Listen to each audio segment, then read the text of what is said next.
Hey everyone, this is episode 46, Usually Wrong. Thank you for being here. Thank you for coming to shows this weekend. If you came out, I really appreciate it. I know I saw a couple fans of the podcast and met you, which is great. Thank you for coming out. Arcade Comedy this past Saturday. Hands down, one of the funnest shows I've ever been a part of. The crowd was stellar and was quite a long show. So I love that you were into it. And thanks for being a part of that. And thanks to Funny Noises Productions for having me on in Akron on Sunday, too. Fun show as well.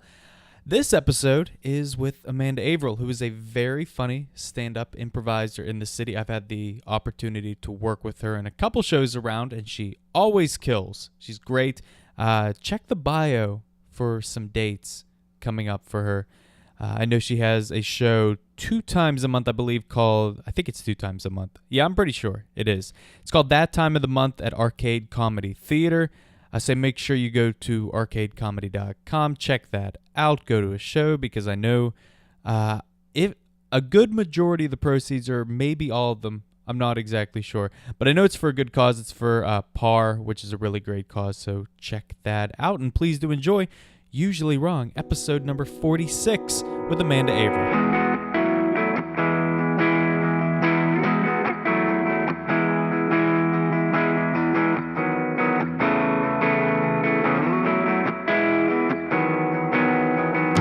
When we finally got down to something which the individual says he really wants to do, I will say to him, you do that and forget the money. Because if you say that getting the money is the most important thing, you will spend your life completely wasting your time.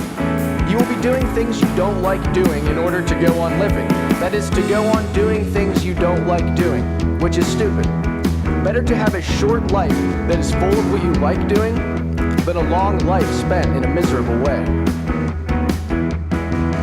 For an actor, there has to be jokes. It has to be something. Exactly. So my one closer that I've been doing since I started is actually a joke that I have told people since I was 18. Really? And it's also a true story. It's a true thing that happened to me. Right. I doctor it a little bit. You have to. Because you got to change up words and stuff like that. But I've been telling people this thing since I was 18.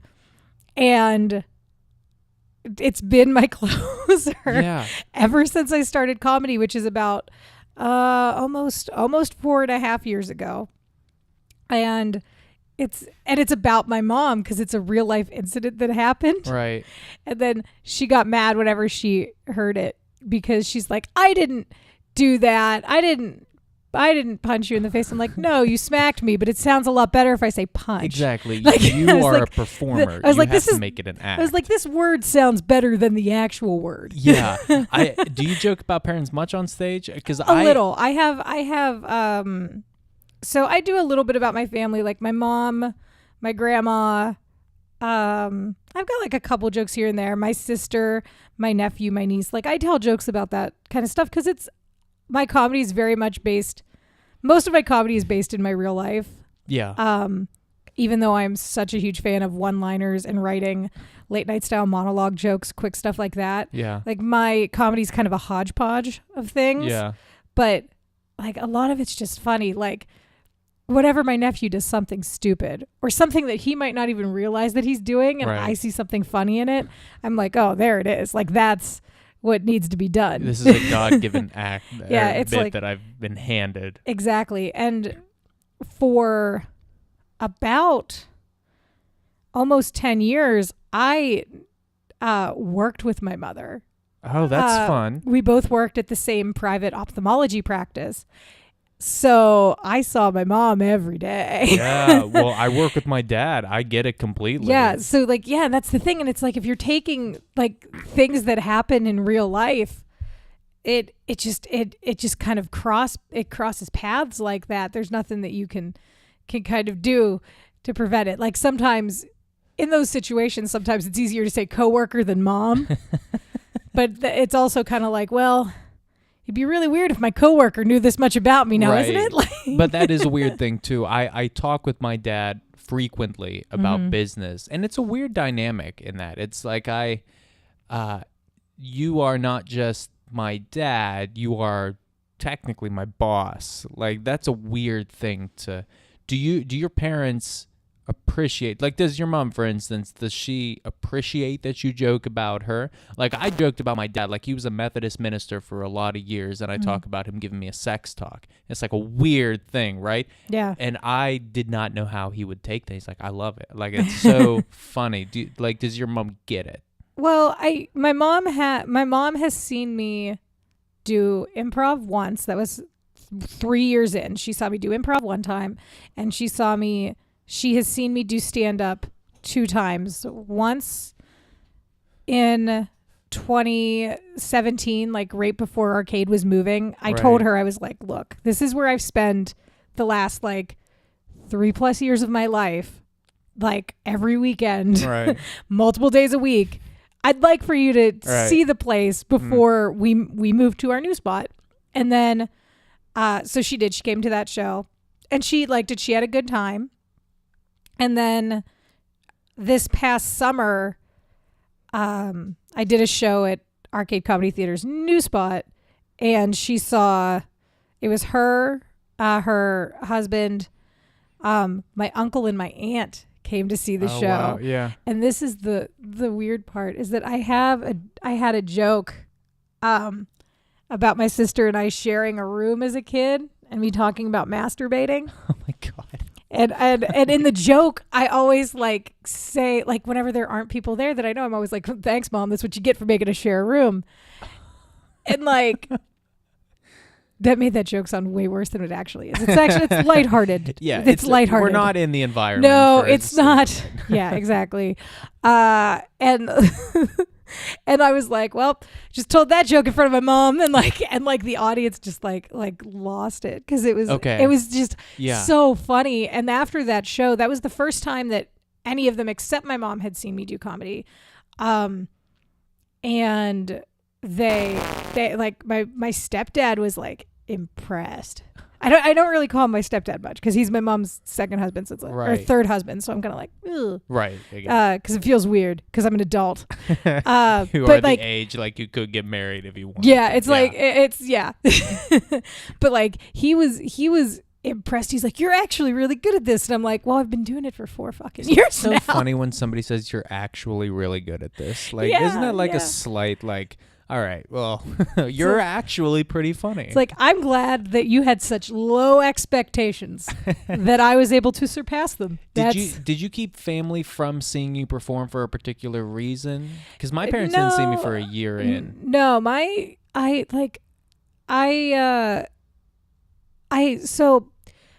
always liked doing comedy, thought I was funny, wrote sketches as a kid and stuff like that. So when I started doing comedy, like my sister and her husband at the time, and like my friends would come to like Ham Bones for the open mic and see all this talent, and then they'd see me up there too. And like, it was fun. Now getting them to come to shows now is like so difficult, because everyone's married, everybody's got kids, multiple kids. And it's like, it's insane. I'm glad that like I had that support from my sister and like my, friends that I've had for over half my life now. I'm glad I had that support initially, because now as I'm getting busier, they understand what it means. Right. Okay. And like, I get like, so my main group of friends is myself, my sister, my best friend Mindy, our friend Laura, and our friends Ann and Krista, who are twins. There's 6 of us. We plan girls' nights, stuff like that. Like, my sister and my best friend both have 2 kids. And everybody else has like various states of relationship and various states of like jobs and stuff like that put us all at opposite hours. Like, they work in hospitals and all kinds of things. So it's so hard to get together. And then they're like, hey, we're all free this Saturday at 8. And I'm like, oh shit, I have shows at 6 and 8 and 10 on Saturday. So guys, like they get it. And they're like, as much as it sucks and as much as they're like, what is Yeah. this bitch doing? Like, I want to hang out with her. It's like they understand Yeah. that like it's my job. That's what I was gonna say. It's like they understand that this is something that you are working towards, just like if you were Exactly. going to an office. Not to mention, Yep. you talk about like friends coming to open mics. It's always a gamble when friends come to open Oh, mics because it's like Jesus, you're yeah. seeing a rehearsal, or it's like you're going to see them work 9 to 5. Yeah. Right now, if you come to see a show at Arcade or anywhere else in town, it's you're seeing a performance. You're Yeah. seeing the final result Yeah. of something. Yeah. And that's a lot easier. It is a lot easier. And I have a lot of friends who, like now, I have a lot of friends who are also, performers as well. Because that's what happens whenever you start comedy. They don't tell you that you are going to make about 50 to 100 new friends Yeah. and or acquaintances Yeah. very quickly. Yes. And it's important to remember everyone's name, friend everyone on Facebook, and get all of their info, because they are now not only friends, but they are also coworkers. They are also, everybody has different places in the community, Yeah. within different theaters in the community and different performing spaces. And then there's different people that you'll want to collaborate with. And then people who you're like, okay, well, we're friends, but it's like, I don't know about working with you. Yeah. And like stuff like there's just so much that you're inundated with that you're never prepared for. Like, I was never prepared for that.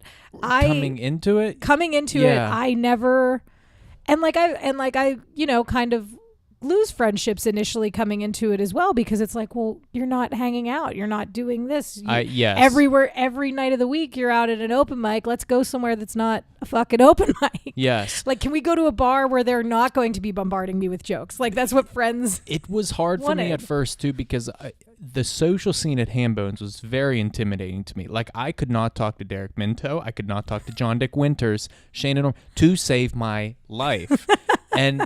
And it was also, hey, I'm giving up time with other friends to spend telling jokes, to go to work. And now I'm getting to the point where, hey, I have friends like Chris Scriva and Daniel Frey and Kaylee Dumas who I can connect with in this way. And it's also, like, when I went to college, I had another friend group there, but I was still way closer with high school friends, and I still am. Yeah. But now it's getting to the point that I am becoming closer with comic friends than...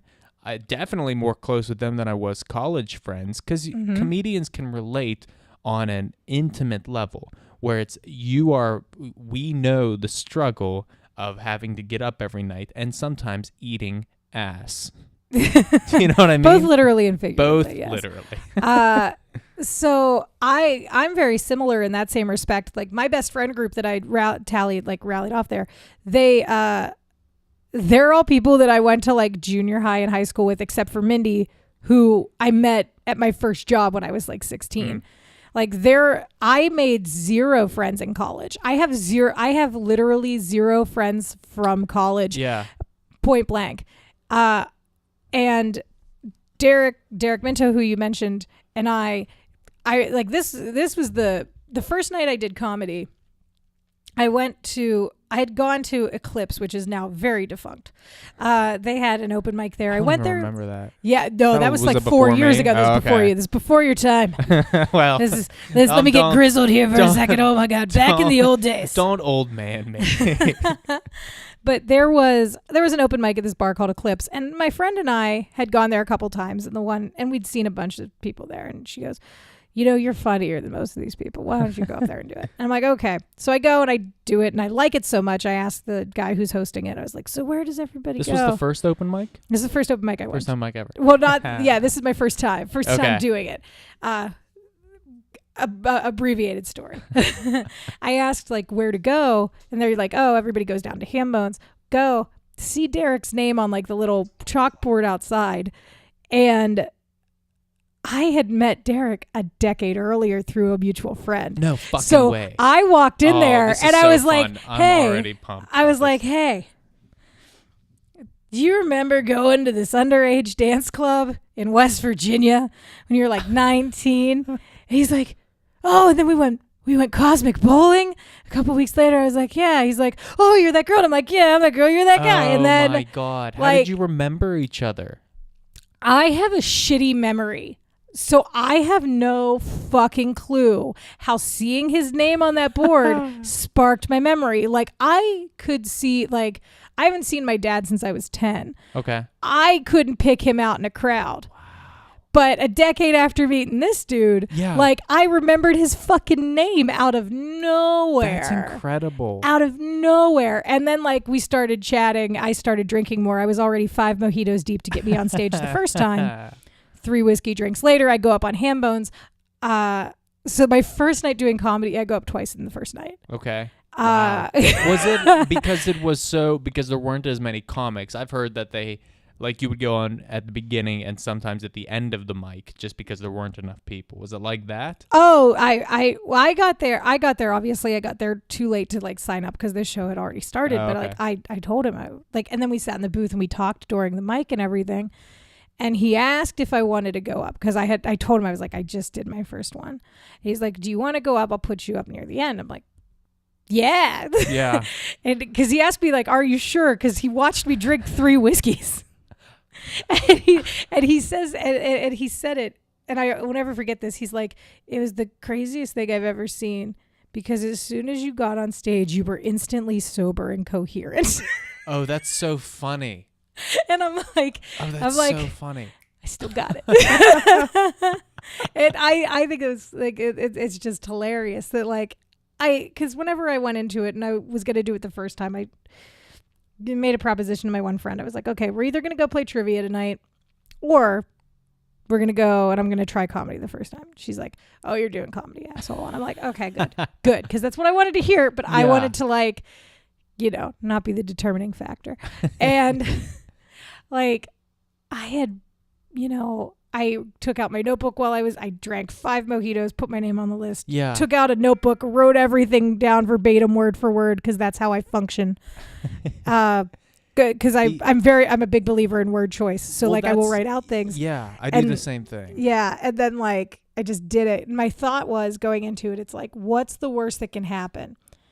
I'm doing the thing I've wanted to do since I was at least 16.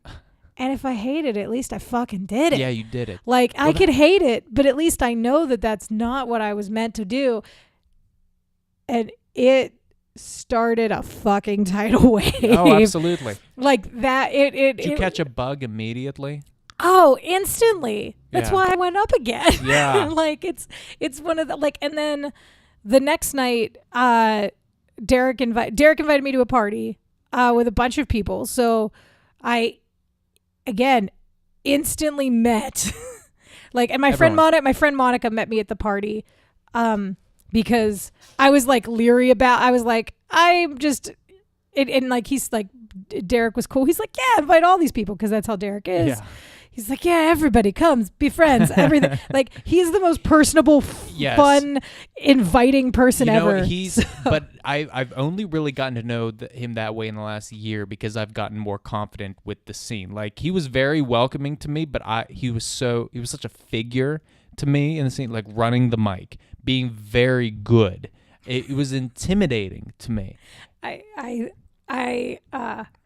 find so much joy in hearing people say that he's intimidating because it's just so it's so funny to me. Of him. People know that you are dating, correct? We can take it out if you'd like. No, people know we're dating. We kept it secret for quite a while before coming out that we were dating. Yeah, and like we've been together now like 4 years. Oh, you started like pretty much right around the same time. Yeah, like a month after I started comedy. So fun. That's so fun. Yeah, it just kind of happened that way. It was weird because it was like, I don't know. I'm a loser because I believe in, like, fate and destiny and all kinds of weird shit. No, I'm the same exact and way. It's like, there's no, like I said, like, how the fuck would I have remembered who that guy was? No, and like, we hit it off instantly, and we were like, and we both met before we had started doing comedy. Right. We were 19. Derek didn't start until he was like 22 or 23. Like, he's been doing it now for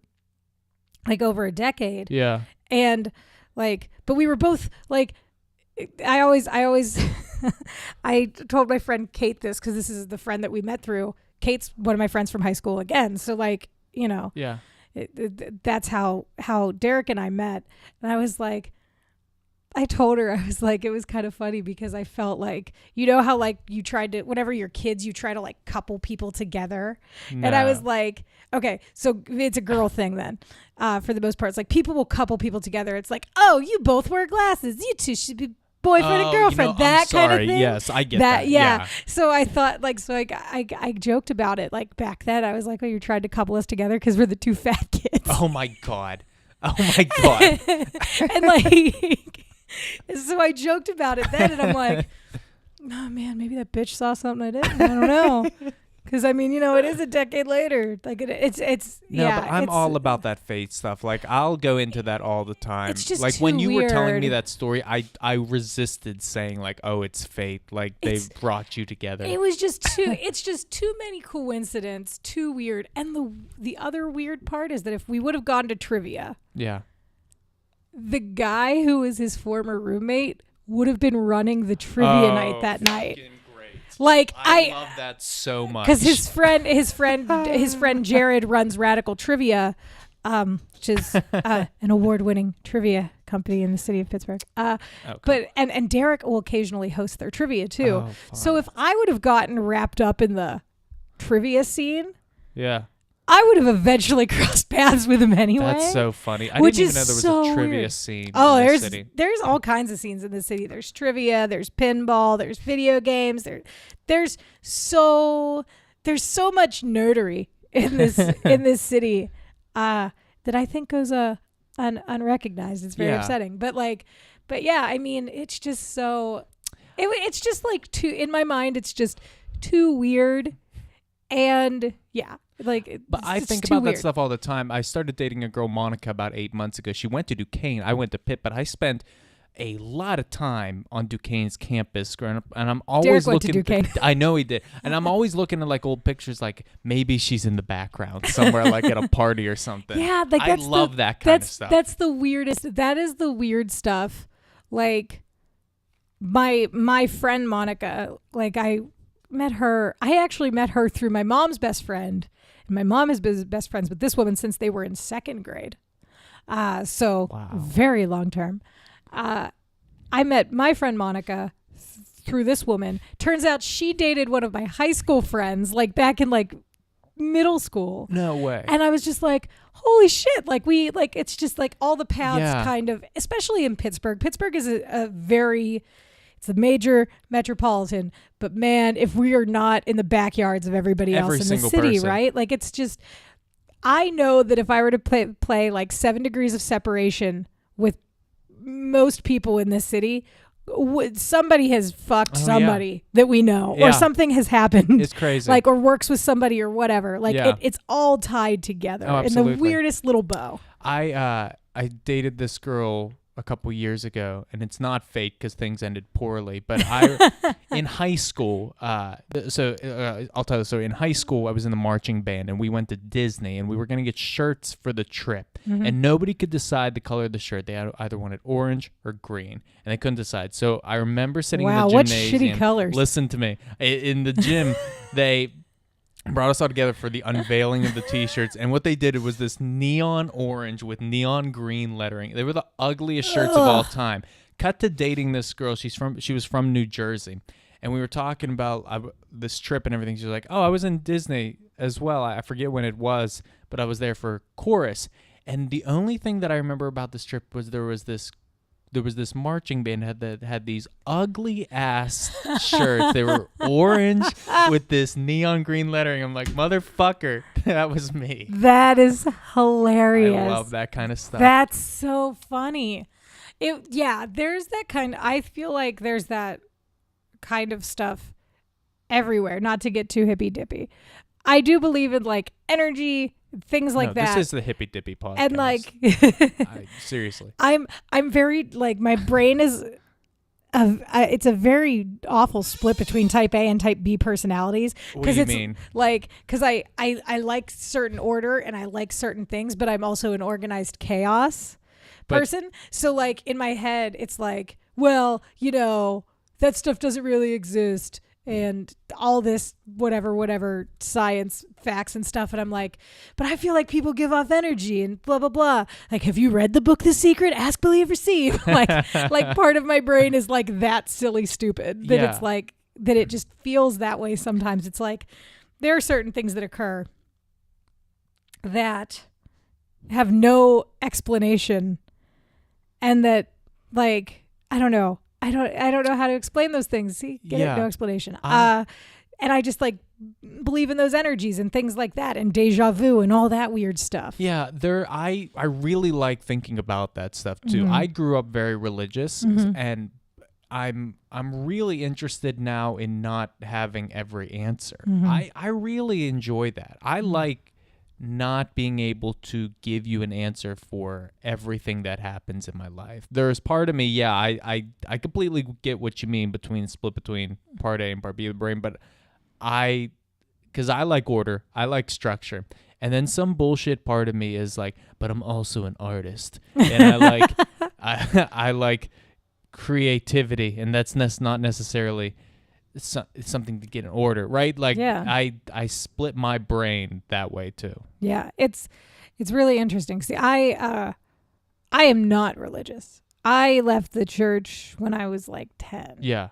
I'm very nice to my grandma, and I will sometimes go on occasion. It has been a very long time since I've gone with her to church. But like, it's probably been like a decade now, Jesus. But like, I will indulge. Yeah. Cause like, she believes in it. And it was funny cause the one day she's like, she like this one day I was having a really, she always tells me, she's like, Amanda, I'm praying for you. I'm praying for you. I'm like, okay, Grandma. Which is a sweet thing. Which is very sweet. It is. It's very sweet. It's very kind. And then like the one day, like I was talking to her and I had like a very shitty day, and she's like, Amanda, I'm praying for you. And I was like, I know where this goes. I was like, well, they haven't done anything so far. So if you want to waste your time. She'd like, that's what I tell her every time. I was like, anytime something bad happens, I'm like, how are those prayers working out? I was like, really? See, these prayers, they're not working. I would. But I know it's the best intention, and she knows that she knows that it's jest from me. Yeah, I'm on my own journey with this stuff. I forget whose podcast I mentioned it on. I think it was when Terry Jones was in. I was like, since I've been pulling away from actual religion and I've been more on that spiritual kind of stuff. Yeah. I'll even point to like, I would skip part of Anthony Jeselnik's albums that he talked about religion, because when somebody bashed my religion growing up, I was very defensive. Like even if I'd be watching The Daily Show in high school and Jon Stewart would bash the stuff that I believed in, I would get really snippy and defensive. And now that I'm pulling away from the actual religion, I'm like, it's like a freeing type of, I can think about, it's weird. Pulling away from religion has made me more of a loving individual, like especially coming into comedy too. Yeah. I'll even say this, like in middle school and early high school, I was against gay marriage until I met a friend of mine came out, and it gave me perspective. Like it gave me, that was another instance in my life that taught me to be a more loving, accepting individual. And pulling away from religion has helped that immensely. Yeah. I feel like whenever it comes to most religions, this is going to sound a little weird. Please we could take anything out you want. I don't like the kind of cult. I understand community. I understand like building friends and having, because that's what improv is. Yes. Improv is a cult in the same way that all religions have those same kind of cult-like tendencies. Yes, absolutely. Like they all do, because they're all based on certain rules and mores and things like that, and based on certain stories. And it's all about building and bringing people together who have like the same kind of ideas and ideals. And it's a feeling of community and a feeling of family, and building those people around you. And I get it. I get why people are drawn to it. I get why adults start doing improv. Sure. I get why, I get why children like religion whenever they're introduced to it because it makes sense to them. And it's also answers. And it's answers whenever we're all looking for those answers. Yes. Me personally, I'm just like, I'm a golden rule person, man. Just treat people the way you want to be treated and it'll be cool. It. Like that's all that needs to be done in the world. That is the one thing that needs to be done universally overarchingly, whether it's, even corporations treating people like humans and not like hiding shit from them or not paying them justly. Things like that. So just be decent. Decent shit will happen. Agree You're completely. good. I've said it before, and I've said it once. I've said it 100 times on this show. There are so many people that I grew up with that used faith as afterlife insurance. Who, I believe in the Lord Jesus Christ, but Amanda, I'm still gonna be a dick to you. Mm-hmm. And that's frustrating. Like, that's an annoying thing to see. It's like, what the fuck are we even doing? Yeah. What is your, if the end of life is the only thing that you're thinking about, it's like, what is even the point of this? Exactly. That's my and this is seen in a lot of places. Like, my thought has always been like, if your religion or whatever you believe, your belief system teaches exclusion and hatred. Yeah. Almost. Even just exclusion doesn't necessarily need to teach hatred, but exclusion is a type of hatred. For sure. If it teaches any part of that, then it's not something worth being a part of. Yes. And that's, I hate to say it, that's kind of where improv gets it right, because they are, at least in most senses, teaching inclusion. Yes. That all ideas are good ideas and things like that. I was actually talking, I was doing a show for some kids, doing an improv show for kids, because I do that occasionally. And I was talking to somebody who like one of the gentlemen who like hosted the show, like not a host of the show, but people who brought us in. Yeah. And he was an educator, and I told him, I was like, this is why, like at the beginning, like older kids, if they're at a show that's for kids, it's an improv show. Generally, sometimes this stuff can be kind of geared younger. Whereas like teenagers and like older kids are like, this isn't cool, whatever. But the one thing that you see as the shows progress, as the show, from the beginning of the show to the end of the show, is that the participation in those older children increases, because the thing that improv teaches just through this experience is that no idea is a bad idea, and we want you to be heard. Yeah. Because we want your suggestions from the audience, and we, in the way that the improv is done with the kids, like we have them write the suggestions down for like character names, or like we pick places that they wrote down, stuff like that. Oh, they write fun. them down. Yeah. They write their name, their age, whatever next to it. And this shows that, okay, yeah, we're going to listen to the little kids because the little kids need more attention. And that's just kind of how that happens, because they just need more.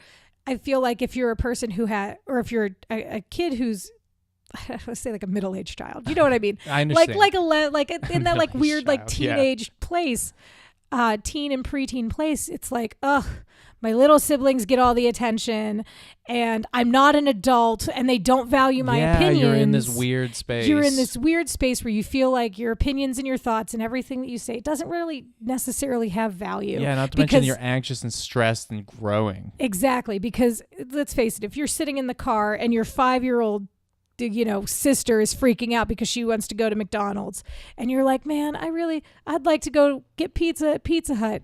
Your mom is probably going to pick McDonald's to shut up that little kid. Yeah. Like, let's face it. Like, that's how it is. Right. And that feels like you're invalidating, like that adult is invalidating your choice and everything like that. Not that we always can get what we want. But right. In improv, in that weird sense, it makes kids feel like their opinions and their thoughts and things matter. They're seen. They're because heard. they're visually seeing it. They're hearing that we're picking their suggestions. Yes. We are saying on stage, it's like, we hear you. You have a great idea. Yeah. And like you see the participation and the enjoyment in those kids grow. And that's something that like I've always valued, because when I went to school, I initially wanted to be like a high school English teacher. Oh, really? Yeah. So I very much enjoy interacting with that like weird group of kids, because it's like that's where I feel at home, where Right. like those, because as a woman it's like, well, a lot of my ideas they're not valued as much as other ideas. Yeah. So it kind of makes sense in that way. And that's where I think that parable and religion can be very enticing to kids and things like that, because it's like, oh, I feel this kind of excluded thing, Yeah. and this is giving me like a home for it too. Yeah, It's I get really it. weird. Well, improv is the religion of acceptance. It's go say 3 yes ands and everything will be okay, right? When I talk about religion, I talk like when I'm pulling away from religion, I'm pulling away from the church. Like I think do you know who Rob Bell is by chance? Does that name ring a bell? No. I know. Not offhand. he's like a kind of new age minister. Pete Holmes talks about him. Garrett Teitelbaum knows who he is. But he has this quote that I think is brilliant. It's like, if Jesus came back today and saw people made a religion out of him, I think he'd be a little pissed. What I believe in what Jesus was saying, and I think Jesus was that like acceptance, and then religion comes along and says no gay people. No, this X, Y, and Z. Mm-hmm. And that's just very frustrating to me as a human person. That's what I feel. And improv, you're right, is like that acceptance that a lot of people are trying to find. Exactly. I think that, I mean, I definitely went into doing improv for different reasons than most people go into it. How'd you get into it? So I had always liked the British version of Whose Line Is It Anyway as a kid. Watched Comedy Central. Never seen that. It was on Comedy Central every day as I was growing up. I forget, like a lot of the same people are on the American version of the show, like Colin Mockery, Oh, Brad really? Ryan. I yeah. didn't know. Yeah. Or no, that's not his name. What is his name? There's so many I haven't people. seen it in a long time. What is his name? Ryan something, and then Brad something, and Colin Mockery. I cannot remember the last names right now. Sure. But like but it's a show, and it's all like short form improv games, and it's great. And I very much enjoy it, and it's a lot of people's first introduction to improv. It was mine, yeah. And the British version ran every day, and I was like, man, I don't think I could ever do that, and because I just don't think that I'm like quick on my feet or could come up with these ideas or whatever. And then I was talking to Derek about it, and he's like, well, you should at least try it, because there's no harm in trying it, and then if you don't like it, you don't have to do it. And I was like, that's the same way I got into stand-up. And then after, he even told me, he's like, you're gonna love it, and he told me initially, he's like, it's a cult. You are gonna drink that Kool-Aid. And went to my first class. Christy Nolan taught my first class, and she is one of my favorite people. Yeah. I look up to her so much. I just really like her as a person, everything. She's one of my favorite people. And I went in there and like listened and like talked and like went to the first class, and I was like, I just texted Derek afterwards. I'm like, I fucking loved this. And he's like, welcome to the cult. Like, this is what it is. Were you good at it originally? Did you flow into it really well? Like, not stellar the first time, but like I asked that because I don't know. I think it's really subjective. I beat myself up after every I am the worst person to be around after a show. Oh, really? Or after a set. Doesn't matter if it's stand-up, improv, or sketch. I can find the good parts. I can find where things hit. I can find where I was happy about stuff. But I could also, I'm like, oh, I should have did that. Okay. Or, oh, this could have been better. Or, oh, you know what? Next time use this tag. Whatever it is. So I'm very, but it's good to have that balance, because I think the one problem with improv is that a lot of times it is very, because it's so accepting and because it has that like light airiness about it, I think getting harsher critiques is difficult. And I think people are worried about other people's feelings, which is a good thing to be worried about. Yes. But sometimes it can be a little much. So whatever I hear, oh yeah, everything, that was like a great show. Everything was awesome. That was amazing. And it's like, that scene could have been edited quicker, or like I could have did this voice instead, or it's like I always play this kind of character, I need to play a different kind. Like it's those little things that like Do you think the improv groups that really improv troops that really succeed are the ones that criticize each other the most? Do you think because the criticism should not be internal. It should not be like, you should have edited that faster. You should do this character differently. It needs to come from that coach. It needs to come from that kind. It needs to come from that coach and or director. It needs to come from that level of a critique, as opposed to someone internally, because then that can cause unnecessary conflict. Right. And that is where in improv and even in sketch to a degree, it depends on what you're doing. Like you need that either coach or director to figure those things out and also see it from a different perspective. Yeah. Because while you're in it, you are going to have different critiques than somebody who is outside of it. Because I also coach improv, and it is very different to be in an improv scene and doing the scene and having things happen and you causing those things to happen than it is to be a person who's watching it and seeing them happen. Right. And like, it's, they're two wholly different perspectives. And you can't fairly look at it, afterward. Like, and that's a good thing about like watching tape too. We could talk about improv and stand up, in sketch, all of it. It's like you really got to watch the tape and just see what happens. Like if for improvisers, like you might be playing the same type of character all the time or doing certain body movements or your object work needs work, stuff like that. With stand-ups, a lot of time, like we need to watch the tape not only to see where the jokes are hitting, what's not working, but also our body movement. Like there are a few comics who, and this happens to everybody, like whenever you sweat, your glasses will slide down your face. So you'll hit them up and you don't like, and you don't realize you're doing it. And there's a bunch of them who do it differently. Like some people will adjust the side, some will just tap them. Oh, fun. Yeah. Some will just let it slide down and then push it up in the middle. And it can be distracting to an audience member, in the same way that, in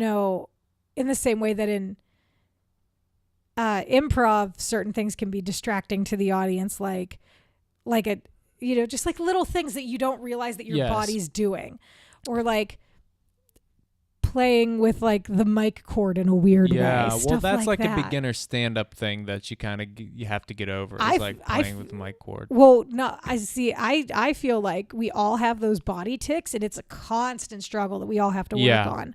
And we can record our audio all we want and try to take those likes or whatever phrases we overuse out of our sets and work on it that way. But watching an actual video of yourself, which is far harder to do. Oh, yeah. Like listening is bad, but watching a video is worse, at least for me. And like noticing where those tics are, it takes a lot more time to do. And you're not recording it. Like you're not recording video at every open mic. I remember when Phil Forrence was doing that and he was watching it and he noticed a tic that he would keep doing. And he was then actively trying to stop doing it. Yeah. But it took him recording all the open mics he went to, which was like multiple open mics a night, to see this, realize it was a problem, and then try to like course correct it. Oh, that's fun. Mm-hmm. Yeah, and that is true. I guess I can't say I have a tic, but I guess I don't know. Like I don't know really what I do. I know I had a problem with like the mic stand. Like I maybe that's actually what I still do. I will hold on to the mic stand a little more than I should, to the point that it's a little. You hold awkward. on for dear life. It's your grounding. Yeah. Whatever. I want to say fork. That's not the right word. It's a grounding. Your fork. It's a could be a fork. Who knows? Grounding trident. I don't know. But no, like it's your grounding thing. Like that you ground yourself to a thing. I remember I think it was Shane Torres or somebody. Because Shane Torres talks about like certain physical things he does on stage, and he talks about it in his set. Really? Yeah, he does. And like the one is like touching the wall, and I think he even said like that's like almost like a grounding type of thing for him. That's funny you say that too, because I watched his Conan clip, and it almost like he has his back turned. It's like, oh, okay, I see why he's kind of doing. Now that you say that, like I see why he might be doing that, because it's probably how he tells that joke. Mm-hmm. Is that against the wall? That's so Yeah. funny. Do you have comedy goals for yourself? And here's the thing: I don't like the word goals, but are there things in comedy that short term, long term are like you have to get this done? I feel like if you don't have goals, then why are you doing anything? I So agree. I, of course, have goals. I mean, the dream goal as a kid and as an adult who knows how difficult of a dream goal this is, I feel like everybody wants that TV spot. And my TV spot is Yeah. Saturday Night Live. It always has been. It always will be. That I didn't realize. So I grew up watching In Living Color, which is phenomenal. Like, I don't know how well it holds up. Let me rephrase that. I watched it, and then I would watch, wonderful. and then I watched reruns of it in middle school, and I do not know how well it would hold up now. But the cast of talent on that fucking show, Yeah. Jesus Christ. Firstly, produced by Keenan Ivory Wayans, and it had every Wayans sibling humanly possible in there. Even Sean Wayans is SW1, the one DJ. And David Allen Greer and Tommy Davidson. And obviously Jim Carrey and Damon Wayans. Well, obviously Wayans' brother, whatever. But like, just there's so much talent on that show that, in my mind, like, as those sketches might not hold up as time goes on. Right. Like, the talent presenting that show is just Yeah. amazing. I don't know much of it, but I've watched a couple episodes. There's a book out about it. I would have to look in my phone to find the title of the book. Because I've wanted to get it from the library recently and read it, because I grew up on that show. I remember sneaking downstairs. I was like 8 years old. My dad hated that show. And I assumably because I was an 8-year-old wanting to watch content that was not meant for my 8-year-old Oh, I eyes. get it. Like, because he was very much that person. I was that with South Park. I wasn't allowed to watch South Park, but Oh, I would sneak down and watch. South Park holds a place in my heart too, because I remember watching the very first episode of that with my sister in an apartment that my mom had that was across the hall from my grandma and my grandfather's apartment. Like, we all lived together. Right. But like, we had like 2 separate apartments. And it like that, like we watched every episode. We still watch it, and we'll text each other during episodes. Oh my God. That's And I was fun. like, did you see this? Like, I like probably like a little over a decade ago. A little less than a decade ago, like whenever I was with my ex, like he and I would be laying in bed watching South Park at the same time my sister was watching it. And like, me and my sister would be texting each other, and he'd be like, you have to stop. He's like, it is like midnight right now. Because we'd watch like the rerun of it. Yeah. He's like, it's like midnight. You have to stop. Like, this is not normal. Like, we were texting each other jokes so about the show fun, during the though. show. But like, I mean, but yeah, I realized that like being on Saturday Night Live could be a job whenever I was like 12. Like, at 8 years old, I don't think about it that way. You realized it could be a job. That's the way I looked at it. I was like, my mindset was, at the time, I was like, as in junior high. So I was like, oh man, I can't be the youngest cast member ever, because Anthony Michael Hall was the youngest cast member ever on that show. And I was like, but I've always like wanted to get on it. I still don't know how it's done. You have to be amazing. Is pretty much it. Like, you have to be amazing. You have to be in the right place at the right time. Yeah. Fate A lot and of destiny luck. stuff. Yeah. A lot of luck. A lot of talent. Yeah. A lot of just hard fucking work. And like, now my thought process is, I'm like, well, Phil Hartman was the oldest one that they ever hired. Oh my so God, that's hilarious. as long as I can be younger than that. That wasn't. Isn't that? Wasn't I thought Leslie Jones was the oldest one that they. I'm Oh, I'm when sorry. I was at young, the time. yeah, whenever I was, At whenever the time. Okay, before okay. Leslie got onto the show, I was like that was a thing that I thought about, and like even in high school, I was like, well, I can't be the youngest, but as long as I'm not the oldest, Oh, that's so like that fun. was my thought process. That's so fun. Yeah. Yeah, that's it. So like that like is that penultimate dream job, dream goal. Could die happy if I ever did it type of thing. Yeah. But I mean, the goal right now is just to tour more, get into more festivals, write more new, better material and sketches. Get better. Yeah, that should be the goal for everyone. And to make it my full-time job. That's great. Like that's I love that. I also like to be a part of things, obviously, and like to continue investing my time in building the Pittsburgh comedy scene and creating things, like creating shows and like producing shows, stuff like that, things that people want to be a part of, right? And things that'll help elevate comedy in the city and also elevate women and other underrepresented communities in the city. Yeah. Because I feel like, and it's this way for most places, that it is a white male dominated kind of world. And I want to work on it not being so much that. Yeah. In only the best ways. You know what I mean? Like I want what's the phrase?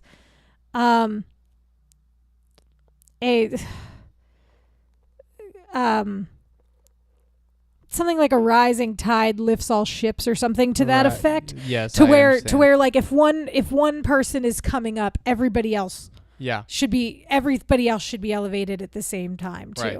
That kind of an idea and mindset is what I'm looking at. It's not like obviously solely, yes, I want to do comedy full time. So I have certain goals set for myself. And there's certain ways I would like to achieve those goals, which is by booking shows and being funny and putting myself out there.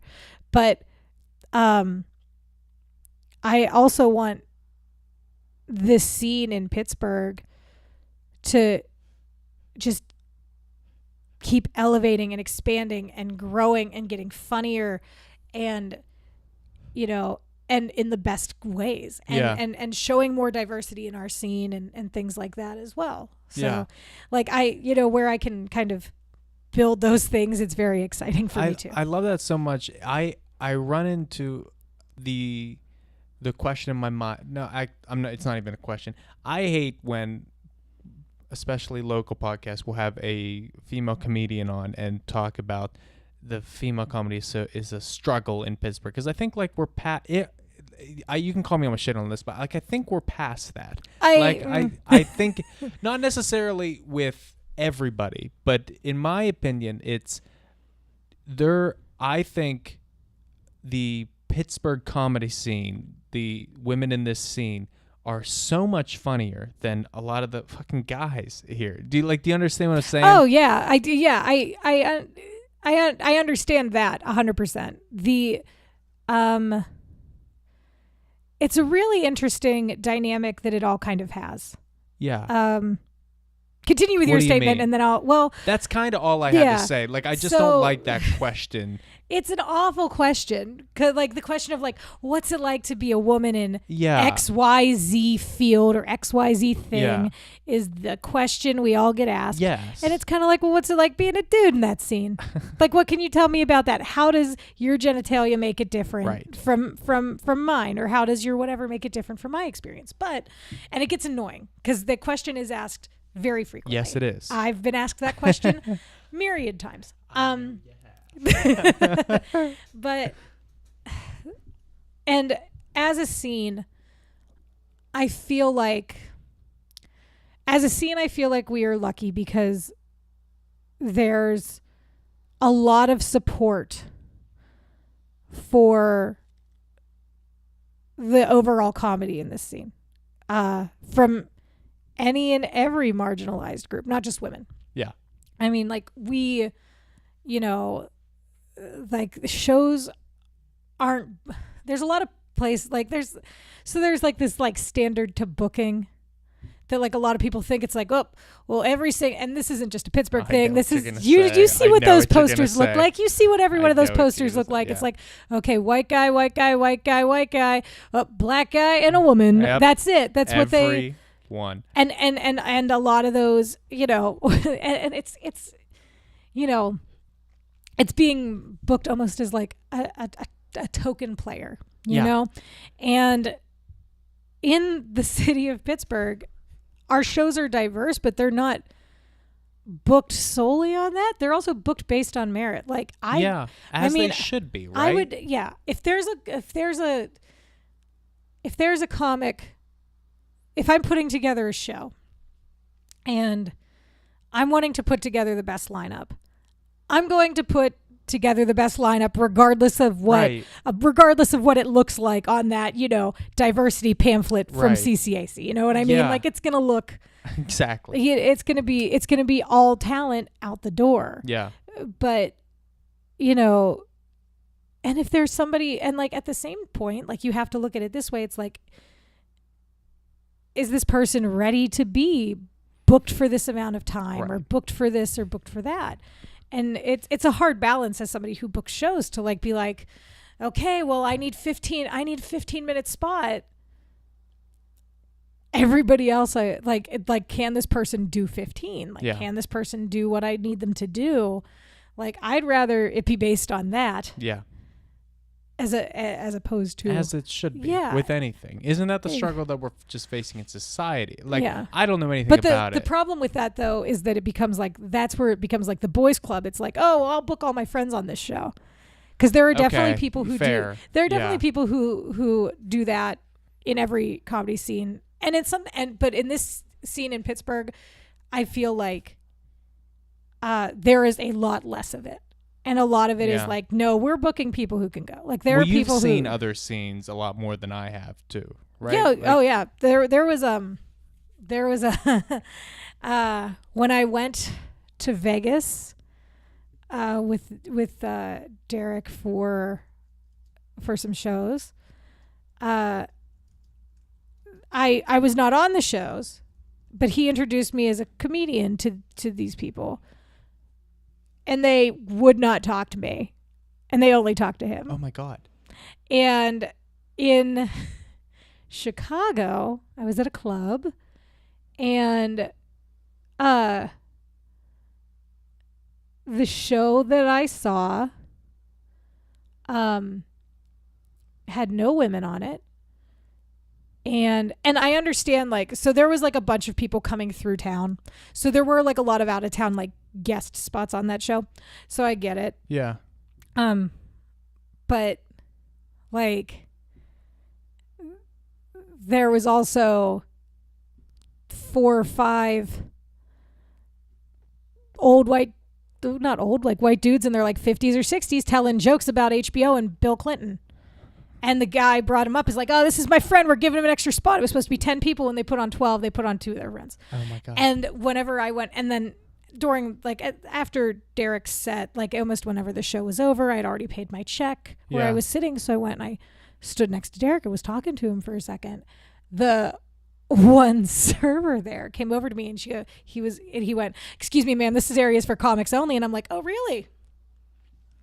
Oh my God. Like, oh my God. And like Derek just like looked at them and his face kind of went white. And I was like, oh, okay. Then I walked back to my seat. And then at the end of that show, I made sure that in front of that guy and in front of the club owner, I gave the club, and this is a shitty, I couldn't not be shitty. There's sometimes where I can't not be a shitty person. I had my card, and I went over to the owner of the club who was there talking with all the comics from the show. Hey, I'm a comic out of Pittsburgh. Yeah, I know you guys didn't have a spot for me, but anytime I'm around, you can book me. Oh my Jesus. And it was in front of that guy because I was like, fuck you guys. Like, fuck all of this. Wow. Because I was very salty at that point because it's like okay, Derek got me the comp in, which was great. I still bought the 2 purchase minimum which is fine. Turns out one of those two guys who was late, one of those two guys, the show was was late to where it was less than 5 minutes before the show was going to start. And Derek told them, they're like, I have a comic out in the lobby right now who will go. Oh my God. Who can get up Yeah. there and who can go Yeah. if your friend doesn't show up. And they're like, well, if they don't show up, then we're just not going to put anybody else up. Oh God, that's crazy. And I'm like, that's shit. That is That's shitty. it's that kind of bullshit Yeah. that I'm that exists significantly less in this scene Yeah. than in other places. And this is like a B room in Chicago. So this is either an A or a B room. I want to say B room. Yeah. But like, although Chicago's different, like our A room would be like their C room. Yeah. Right. So let's figure that out. But yeah, it was like a legit club. Yeah, and that happened, and I'm like, okay, Yeah. well, guess what? I won't mention the name of the place on broadcast. I'll have. I don't know how I feel about that story. That's crazy. But yeah, and we were on our way to a comedy festival where like the next night I was doing like 30. yeah. And I was like, that extra 5 or 10 would have been like, obviously, Yeah, like sure. Derek booked it on his own and Right. everything like that. But to know that like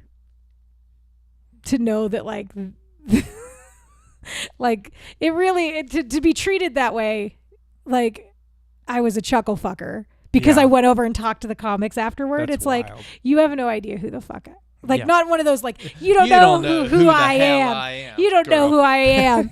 Meanwhile, like I'm sitting there next to my boyfriend. I'm like, oh, you had a really good set. Oh no, I like that. I was just watching like the rest of the show, Right. and not like. Oh my God. So yeah, I mean, like I hate like that happens, and that's also why Derek and I kept our relationship a secret for a while. Yeah. Because it's like, especially because I was like brand fucking new, Yeah. and I told him, I get it.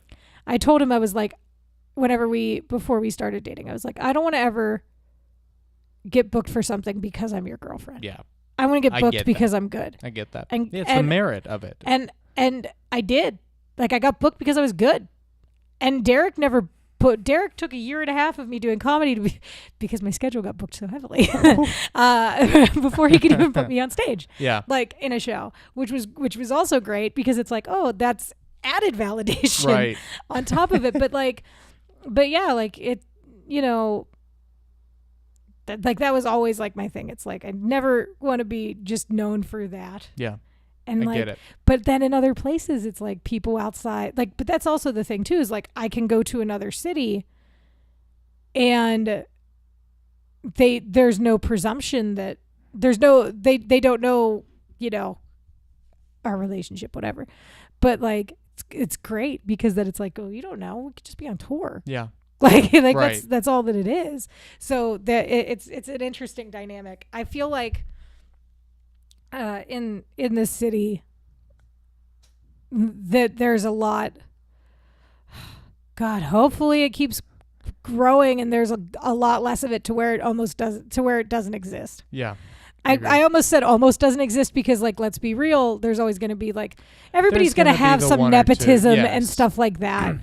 There's no, like, there are people, like, that there are people who will always get booked by this one person, Yes.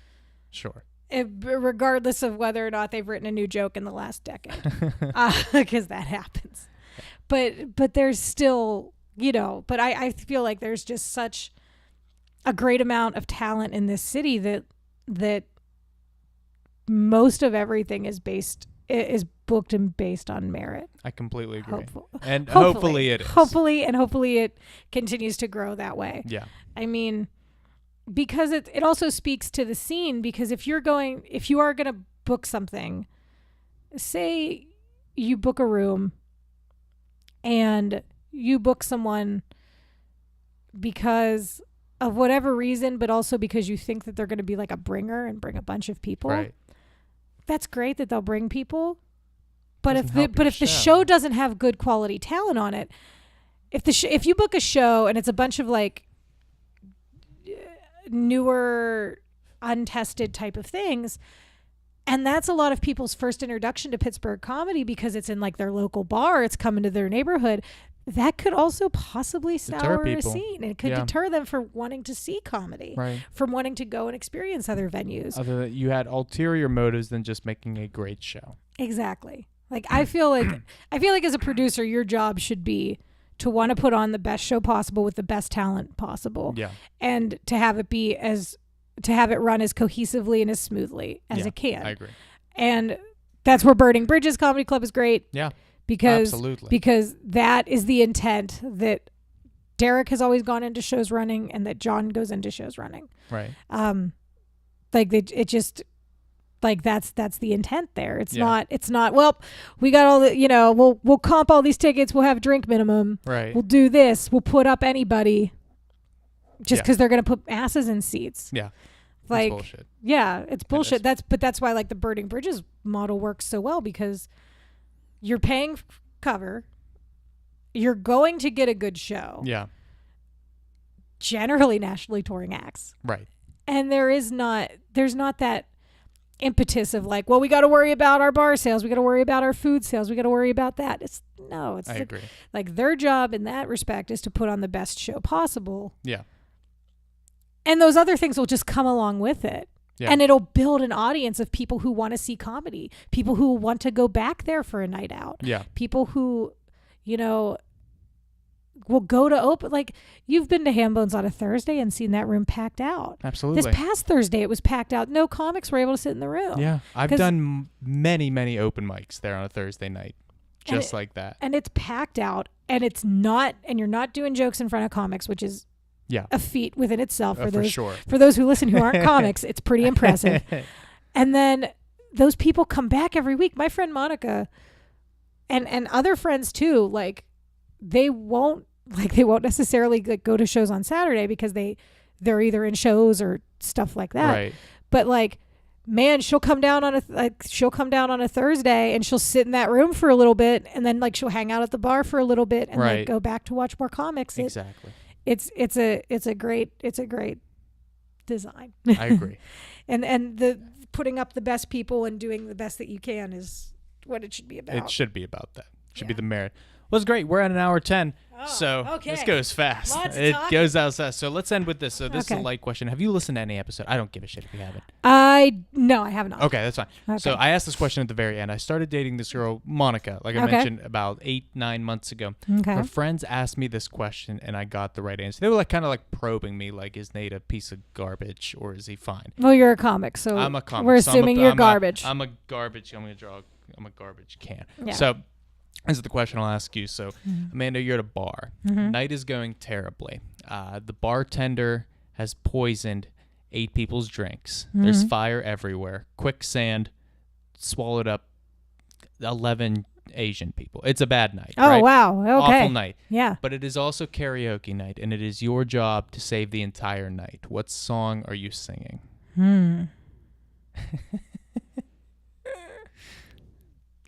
Oh, this is asking me more than what my usual karaoke songs are.